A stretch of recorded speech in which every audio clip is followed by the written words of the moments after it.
One day, Master Rinzai went to Kafu. Counselor O, the governor, invited him to ascend the high seat.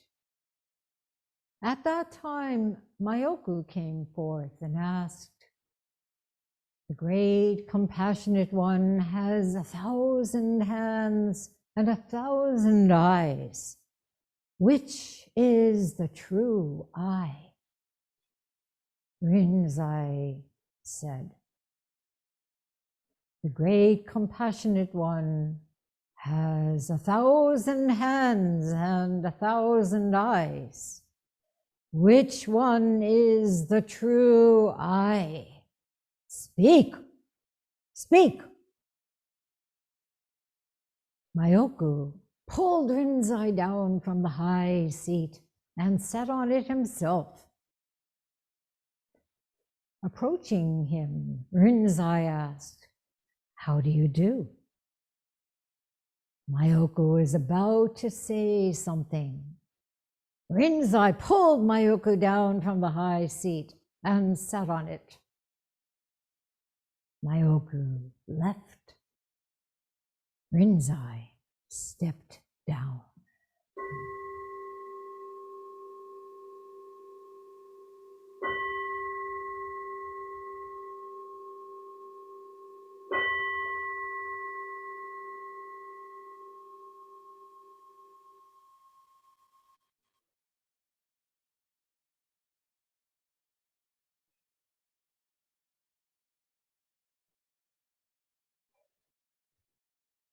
We just chanted Kanzeon, offering our strong men to the people of Ukraine as they try to repel the terrible full-scale attack by Russian forces that began just 3 days ago.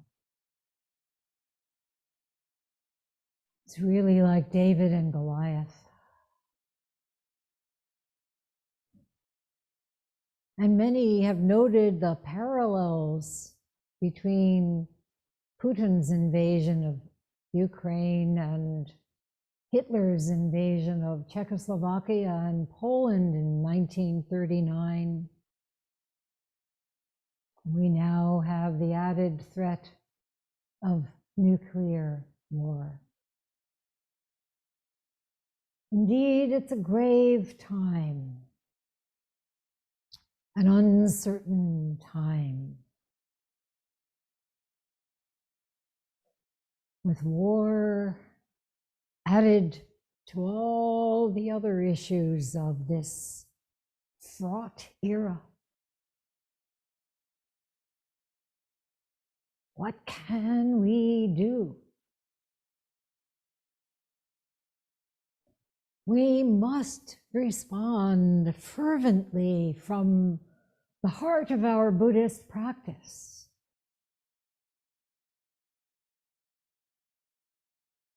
We must become Kanzeon, she who hears all cries. With this mind, let us extend our prayers for peace for all nations.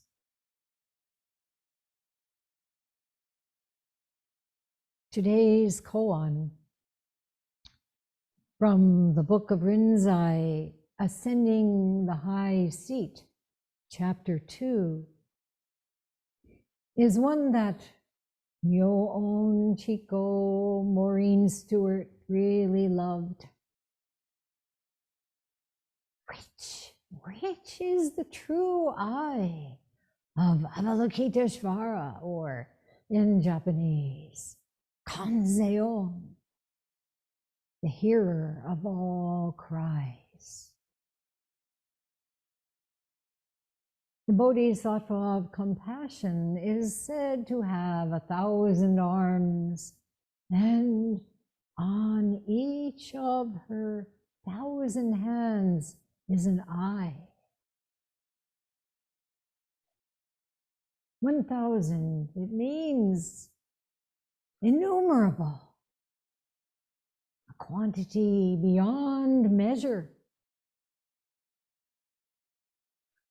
To hear, to see, to lend a hand, to save all beings. As the Zen expression goes, with eyes to see, with ears to hear. This can only happen when this small self, this ego entity, is dropped away.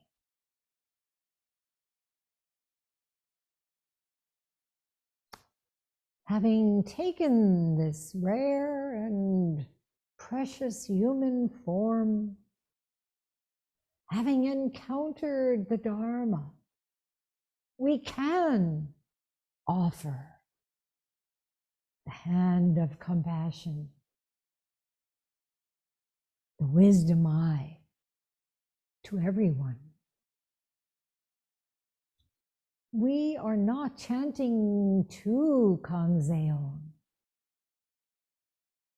When we dedicate our lives to this true eye, this true hand, we are one with Kanzeon.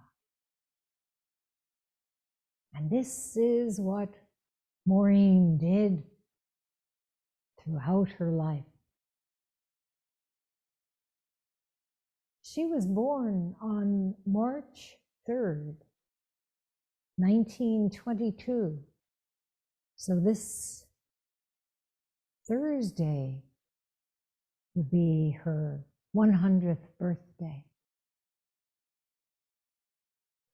In one of her talks, she said, "The Bodhisattva Kanon grows arms and heads in abundance to be able to respond wherever there is a need. This Bodhisattva spirit in each of us bows down in humble gratitude as we become freer, more awake and aware of what it means to be a true friend. Nobody is forcing us to do something. We spontaneously do what needs to be done. This one treasure is found within ourselves. This untaught wisdom is found in all the subtle actions of our lives.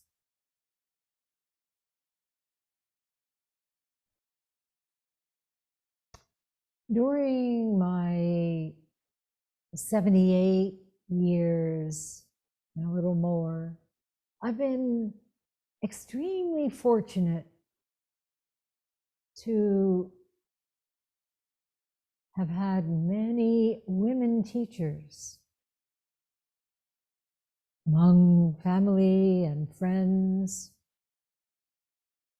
educators, and Dharma guides.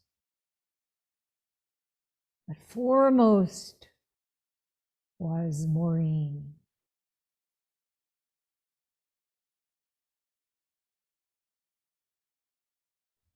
She and I both started sitting at the Zen Studies Society's small zendo in an apartment on the Upper West Side in Manhattan. But we didn't really meet until a weekend session in 1970 at the Society's new home in a restored carriage house at 223 East 67th Street where New York Zendo Shōbōji formally opened in September 1968. So we began as Dharma sisters, inspired by the visiting Zen masters Hakun Yasutani Roshi and Soen Nakagawa Roshi. They were both the teachers of the dynamic young monk Edo Taishimano, who established New York Zendo and later Daibusatsu Zendo. In 1965, after 2 beginners' workshops at the Westside Zendo, Maureen signed up for a week-long session led by Yasutani Roshi, held at Pumpkin Hollow, a retreat center in upstate New York that was run by the Theosophical Society. And she continued attending nearly every session offered from then on. She met Soen Roshi during the summer of 1968, and that fall, he conducted Jukai for her and a few other students, giving her the name Myo-on, subtle sound. Even after moving to Boston with her husband, Ozzie Friedgood, and their daughters, she continued going to session. At Daibusatsu Zendo, on the last day of Rohatsu, December 8, 1977, Maureen was ordained by Edo Roshi. The ordination name he gave her was Chiko, wisdom, light.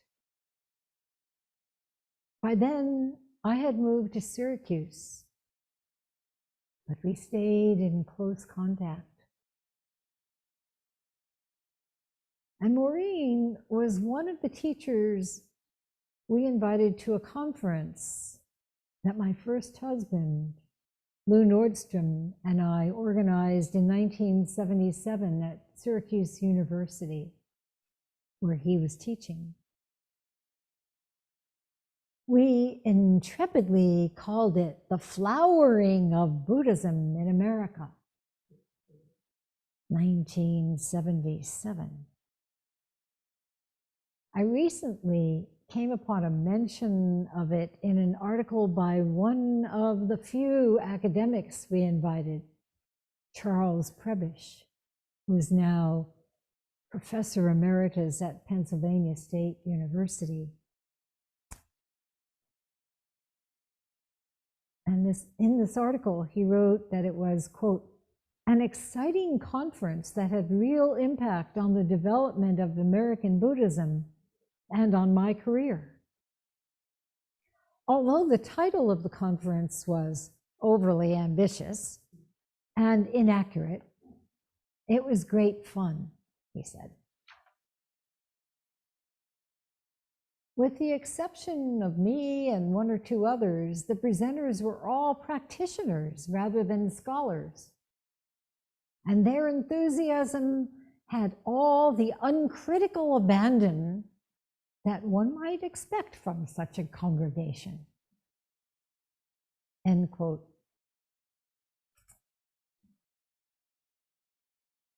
Those were wonderful years of enthusiasm and, yes, uncritical abandon. Perhaps not quite the flowering that we envisioned, but certainly sprouts were everywhere.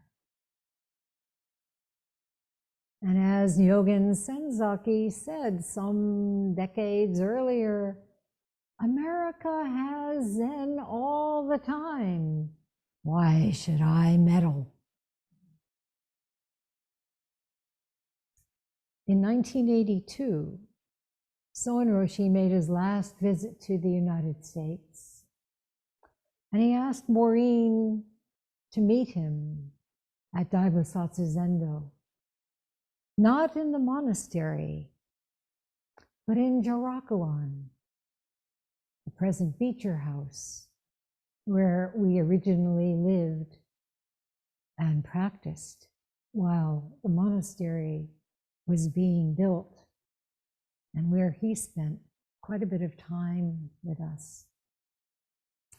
In that private meeting, he said to Maureen, "You are true Zen master. Tell your students to call you Roshi." There was no ceremony, no documentation, no formal authentication. Indeed, a formless transmission. Maureen told us about it and then said, "Please just call me Maureen." As I wrote in my introduction to Subtle Sound, the Zen teachings of Maureen Stewart, it was not in her nature to seek credentials or titles.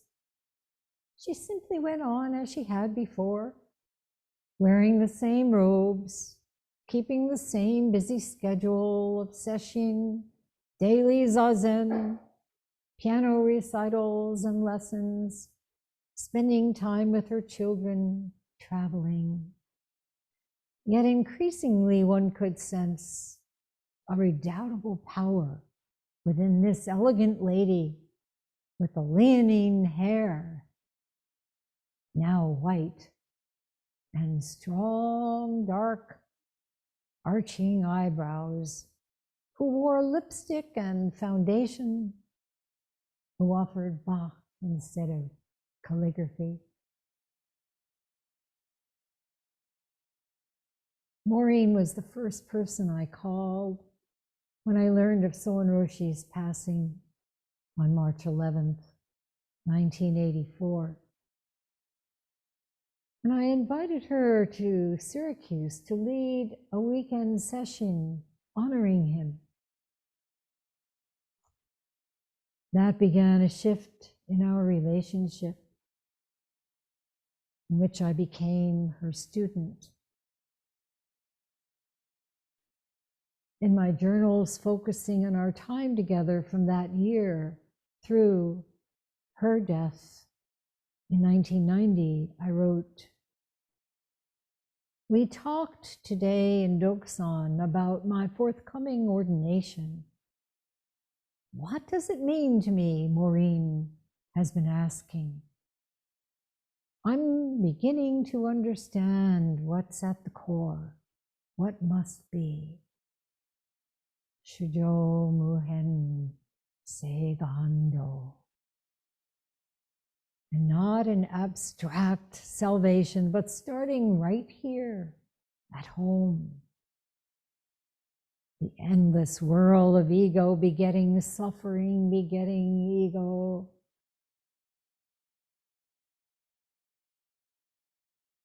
I wrote, in our evening Doksan, Maureen said ordination was like nonsense, ordinary mind is the way. And as I was bowing, she said she was reminded of Soen Roshi saying so frequently, ordinary mind is extraordinary mind. And that reminded me of the Doksan I had with Soen Roshi at DBZ just after the monastery was built. He and I chanting Shujo Mohen Seigando together in the candlelight in the front entryway. where we had Doksan.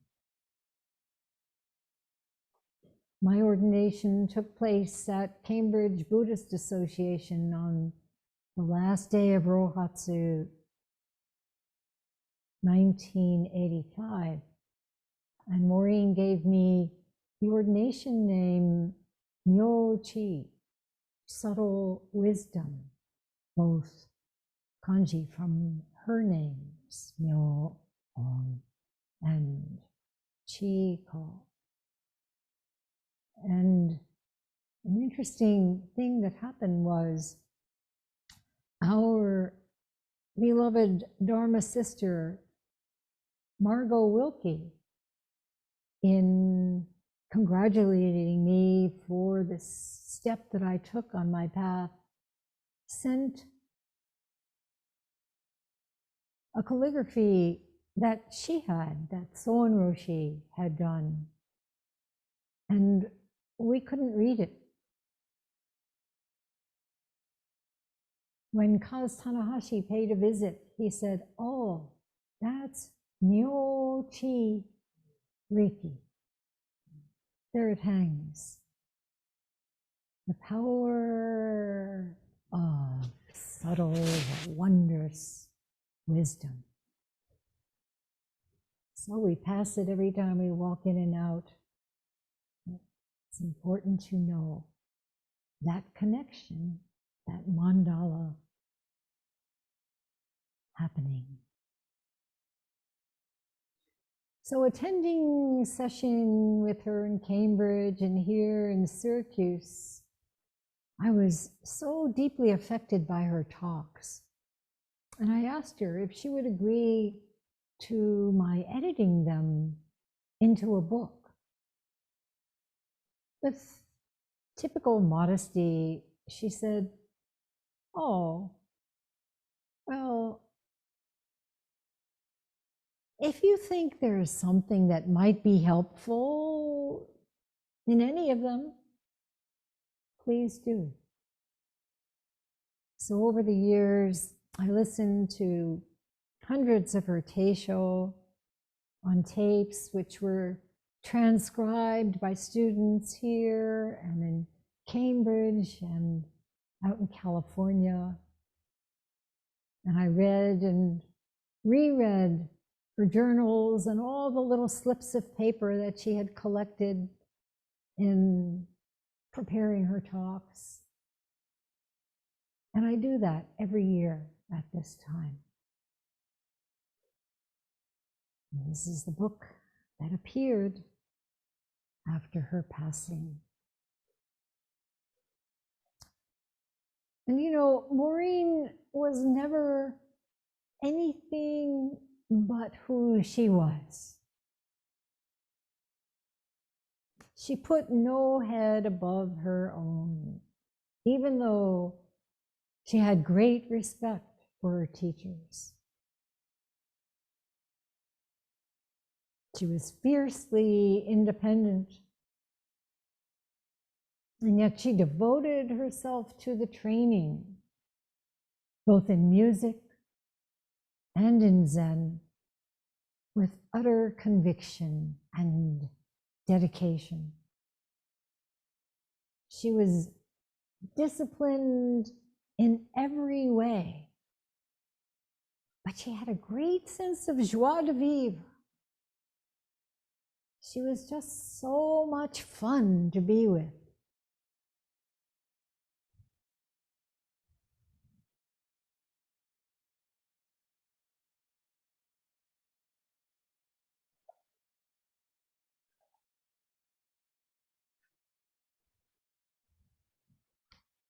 She was passionate about life, about all the arts, not just the music, which she performed so beautifully all over the world. Going with her to the Boston Museum of Fine Arts, which has one of the best collections of Japanese art anywhere in the world outside Japan, and spending time among the Buddhas and Bodhisattvas in that special section was like being in session, so intense and intimate, our connection with what we were seeing with eyes that see, feeling.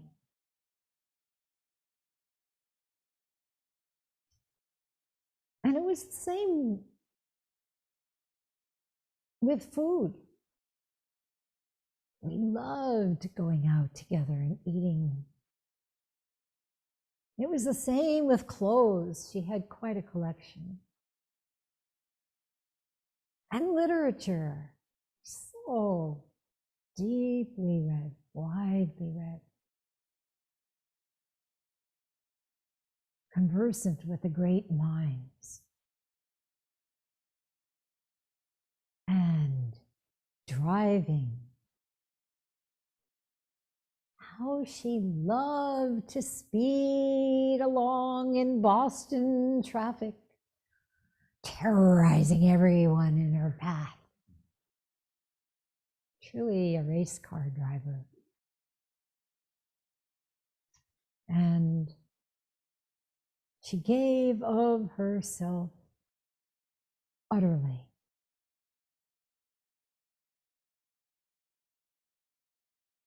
Her hugs were enveloping the whole universe in a hug.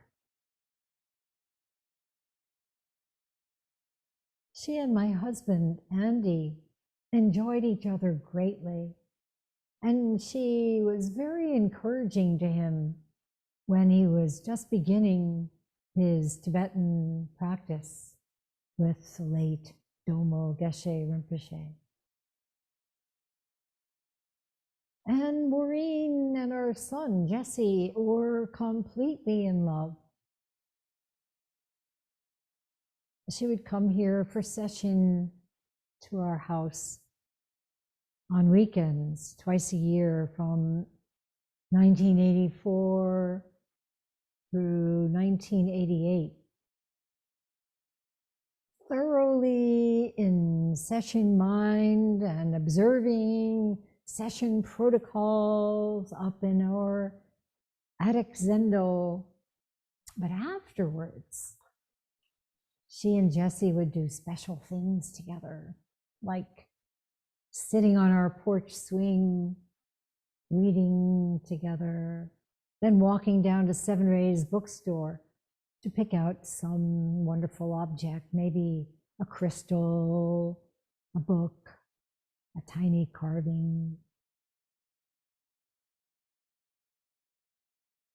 In 1987, Maureen was diagnosed with cancer.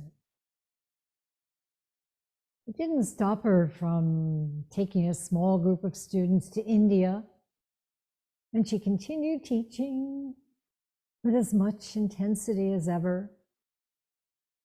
At a weekend session with us in Syracuse in October 1988, Maureen said, "The small self is what gets stuck in positive versus negative, health versus illness. Living in health with good cells, bad cells, it's all impermanence." That was the last time she came to Syracuse. I went to Rohatsu session at CBA that year. And on the last day, instead of giving Teisho herself, Maureen played a recording of Yo-Yo Ma performing Bach's Fourth Suite for unaccompanied cello, the prelude of which we heard earlier today. The next day, as we sat at her kitchen table. I asked her if she felt she could lead session in Syracuse that spring, or if she'd rather some of us came to CBA. She said, "No, it's time for you to lead your own sessions and give your own talks."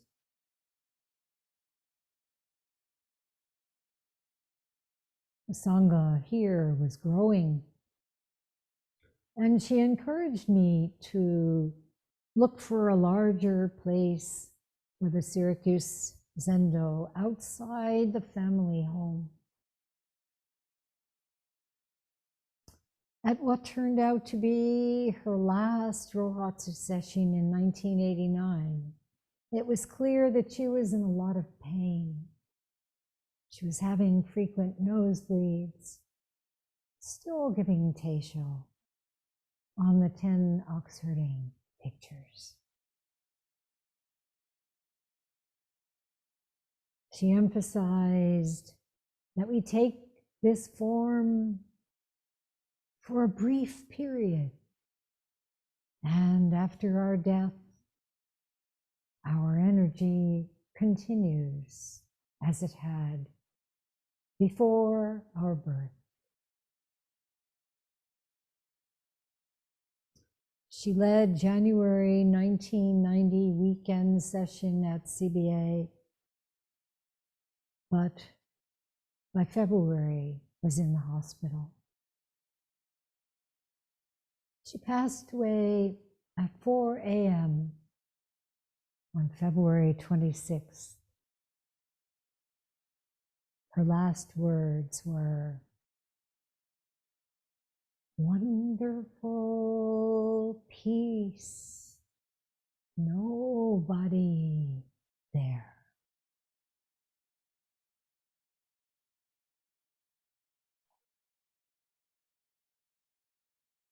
Not long after that, several of us here in Syracuse started to look at possible sites for a Zendo.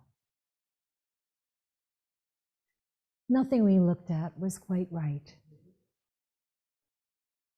Then we saw this beautiful property in the spring of 1996. It was the run-down old carriage house in the back that clinched the deal for me. Even though nobody else at the time could imagine that such a place could become a Zendo. But I knew Maureen would have nodded and smiled. A carriage